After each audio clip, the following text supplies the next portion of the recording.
আমার বাড়ির কাছাকাছিতে এমন সুন্দর একটা জায়গা আছে, আগে আমি জানতাম না। আজ চলে গেছিলাম আমরা চাকদার নিউ অর্গানিক ক্যাফেতে।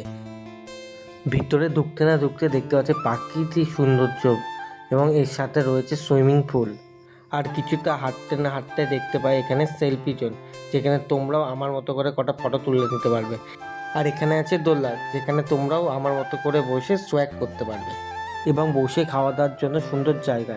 এখানে আমরা অর্ডার করেছিলাম ড্রাই চিলি চিকেন এবং ক্রিসপি চিকেন এবং কোল্ড ড্রিঙ্কস। খাবার দাবারের কোয়ালিটিগুলো একদম দুর্দান্ত ছিল। এরপর চলে গেলাম সুইমিং পুলে, যেখানে গিয়ে নেমে পড়লাম সুইমিং পুলের জলে এবং দুই ভাই মিলে নাচ করতে শুরু করলাম। তারপর খুব খিদে পেয়েছিল, অর্ডার করেছিলাম এগ ফ্রাইড রাইস এবং চিকেন কষা। চিকেন কষার গ্রেভিটা দিয়ে একটু মাখামাখি করে খাওয়া গেল এবং খাবারের কোয়ালিটিও এটাও দুর্দান্ত। তাহলে আমার মতো যদি এনজয় করতে হয়, তাহলে আপনারাও চলে আসুন চাকদার নিউ অর্গানিক ক্যাফেতে।